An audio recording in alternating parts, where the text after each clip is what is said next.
오늘은 갱년기 여성들에게 자주 나타나는 가슴 두근거림에 대해서 얘기해 보겠습니다. 단순히 갱년기니까 그러다 말겠지라고 넘기기에는 반복적으로 가슴 두근거림이 생기다 보면요, 굉장히 불안감에 휩싸일 수가 있습니다. 내가 무슨 심장에 문제가 생긴 건 아니야? 큰 병은 아닐까? 와, 이게 공황장애가 오는 걸까? 이런 불안감에 휩싸여서 또 증상이 더 심해져서 오시는 분들도 있거든요. 그래서 이제 가슴 두근거림이 반복된다면 여러 가지 정황을 보시고, 내가 갱년기에 든 건 아닐까 한번 의심을 해보시고 오셔서 갱년기 검사도 받아보시면서 좀 정확하게 원인을 파악하시고 치료를 하시는 것이 좋겠습니다. 가슴 두근거림이 생기는 것도 우리가 갱년기 증상에서 굉장히 중요한 건데요. 일반적으로 이제 폐경을 하기 한 5년 정도 전부터 호르몬의 교란이 일어나면서 자율신경계가 균형이 깨지게 됩니다. 자율신경계가 영향을 미치는 제일 중요한 장기가 심장이고요.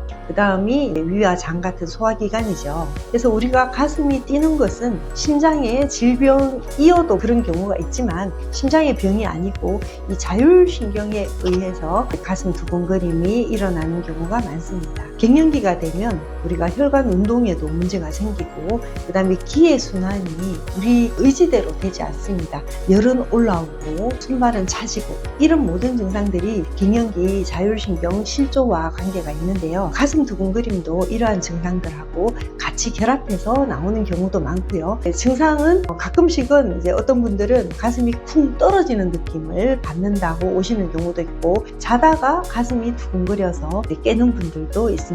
가슴 두근거림이 한의학적으로는 원인은 어떻게 되고 어떤 치료를 하는지에 대해서 오늘 알려드리도록 하겠습니다. 갱년기 증상이 1단계, 2단계, 3단계 증상이 있는데요. 이 3단계 증상에 보면 불안과 공황장애가 있습니다. 의외로 갱년기 여성들이 불안장애, 공황장애가 훅 들어오는 경우들이 꽤 있으니까 그런 부분에 대해서도 검진을 받아보실 수가 있습니다. 한의학적으로 가슴이 두근거리는 원인은 먼저 심혈호, 스트레스나 생각이 많아서 심장에 혈이 부족해지는 경우가 있고요. 그 다음에 간울기체, 감정을 억누르고 자꾸 오래 참는 분들, 스트레스를 감당하지 못해서 자율신경이 깨져서 오는 경우라고 할 수 있고요. 그 다음에 심신불교, 갱년기로 인해서 신장의 음액이 부족해지고 또 심장의 열을 잘 흡수해서 내리지 못하면서 오는 증상이라고 할 수 있습니다.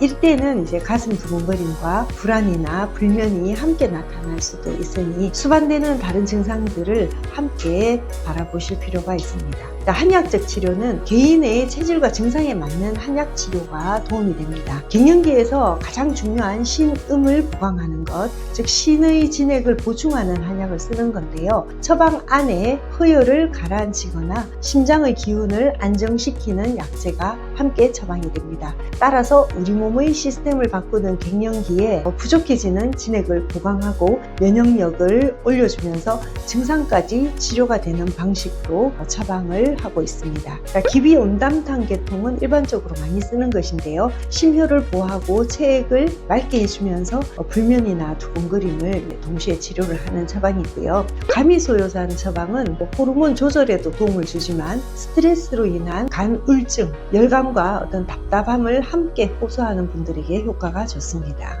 그 다음은 신음을 강하게 보충을 하고 면역력을 올리는 육미지향탕 도 있고요. 갱년기 공진단은 정말 유용한 처방인데요. 기운도 너무 떨어져 있고 심장의 파워가 약하고 심장병은 아닌데 참 통제할 수 없을 만큼 가슴 두근거림이 있고 불안, 불면 등의 증상들이 겹쳐 있을 때는 본인이 스스로를 통제할 수 없는 정도로 아주 힘든 상태가 되는데요. 이때 아주 효과적으로 복용할 수 있는 것이 갱년기 공진단이 있습니다. 불안이나 공황장애로 찾아오시는 분들 같은 경우는 거의 필수적으로 갱년기 공진단을 이제 같이 쓰게 되는데요. 저희가 이걸 쓰고 나서 뇌 기능을 측정을 해보면 뇌파가 굉장히 안정화되어 있는 것을 볼 수가 있습니다. 치료로는 일반적으로 침 치료를 통해서 뇌신경을 안정화시키고 자율신경을 조절을 해서 두근거림을 완화시킬 수 있고요. 요즘은 약침 치료 굉장히 효과적인데요. 제가 쓰고 있는 두뇌 청골 치료라는 그 약침은 뇌의 기능을 굉장히 활성화시켜줘서 자율신경의 기능을 조절하는 효과가 있습니다. 제가 한 30년 넘게 지금 쓰고 있는 신경침법이 있는데요. 침을 막고 청심환까지 연결되는 침으로 보통 한 3회에서 5회 정도 치료를 하게 되면 굉장히 가슴 두근거림이 이제 줄어드는 효과를 볼 수 있는데요. 이러한 방식들은 신경을 안정시키고 눌러서 가라앉히는 방식이 아니고 우리가 그 뜨고 있는 허혈을 바깥으로 이렇게 순환을 시켜버리는 방식이기 때문에 재발률도 굉장히 낮다고 볼 수 있습니다. 요즘 또 한의원에서 도입한 치료가 뇌파 검사와 뇌파 치료가 있는데요. 저도 한 20년 전쯤에 교육사 자격증을 따고 그 당시에는 이제 검사를 주로 많이 했었고요. 요즘은 제가 치료를 굉장히 왕성하게 우리 환자들에게 시켜보면 실제로 그 가슴 두근거림이나 불안, 불면, 그 다음에 갱년기에 굉장히 이렇게 안절부절 못할 정도로 열감을 동반해서 다양한 그 자율신경 실조 증상이 나올 때 한약만 쓰는 것보다가 또 약침만 것보다가 뇌파 훈련이 붙었을 때 훨씬 더 효과가 잘 나오는 것을 보고 있습니다. 그래서 굉장히 다양한 방법으로 한의원에서도 이런 치료들에 접근을 하고 있으니까 한번 검사와 함께 이런 치료들을 해보시는 것이 도움이 될 거라고 생각합니다. 그럼 일상생활에서 우리가 어떤 것을 할 수 있을까요? 중요한 것은 이제 뇌를 안정화시키고 자율신경을 안정화시킬 때 가장 중요한 첫 번째 호흡입니다. 복식호흡을 통해서 아니면 만약에 복식호흡이 어렵다면 제가 3대3 호흡이라고 얘기하는데요. 콧구멍으로 그냥 입은 다문 채로 3번 들이쉬고 3번 내쉬는 이런 호흡만을 한 여러 차례 반복을 해도 자율신경에게 안정을 주면서 이렇게 두근거림이 완화됨을 느낄 수가 있습니다. 복식호흡을 하실 수 있는 분들은 복식호흡을 해주시고요. 그 다음 가벼운 유산소 운동을 그냥 꾸준하게 해주실 필요가 있습니다. 걷기는 굉장히 뇌신경을 안정화시키고 자율신경을 균형을 잡아주는 데 도움이 되는 운동이고요. 자전거 타기도 좋고 수영과 같은 이런 운동들을 과하게 하지 마시고 꾸준하게 해주실 필요가 있습니다.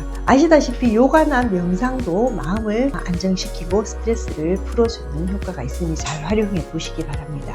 가슴 두근거림이 나올 때 너무 염려하거나 놀라서 또 흥분을 하게 되면 이 두근거림이 더 심해지기 때문에 마음을 차분하게 가지시고 호흡에 집중하시면 더 빨리 가라앉으실 수가 있을 것입니다. 이런 가슴 두근거림이 있는 분들은요, 이 신경계가 긴장도가 굉장히 높습니다.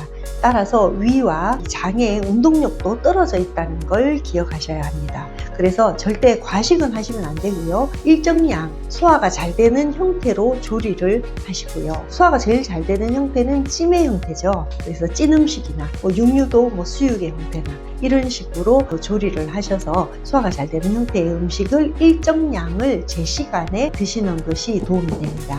입맛도 없고 몸에 기운이 처진다고 막 맵거나 자극적인 것을 드시게 되면 우선은 잘 들어갈지 모르겠는데 위가 붓고 잘 가라앉지 않게 되고 혈류가 그쪽으로 많이 몰리게 되면서 가슴 두근거림을 더 유발할 수 있으니까 주의하시기 바라고요. 카페인은 당연히 안 드시는 것이 좋습니다. 가슴 두근거림이 나타나기 시작하면 카페인이 없는 차들로 드실 필요가 있고요. 진정되는 데 도움이 되는 차는 연잎차나 조릿대차, 그 다음에 배추차, 카모마일 등을 추천하고 있습니다. 40대 후반이 되면 저희가 이제 수면에 드는 시간도 우리 자율신경에 굉장히 중요하거든요. 10시에서 11시 사이에 주무시면 수면의 질이 가장 좋을 거니까 그 부분 명심하시고 12시가 넘어가지 않도록 하시는 것이 굉장히 중요합니다. 수면과 스트레스의 관리는 이 가슴 두근거림에 굉장히 중요한 요소가 되니까 꼭 신경 써주시기 바랍니다. 가슴 두근거림이 계속된다면 무조건 참지 마시고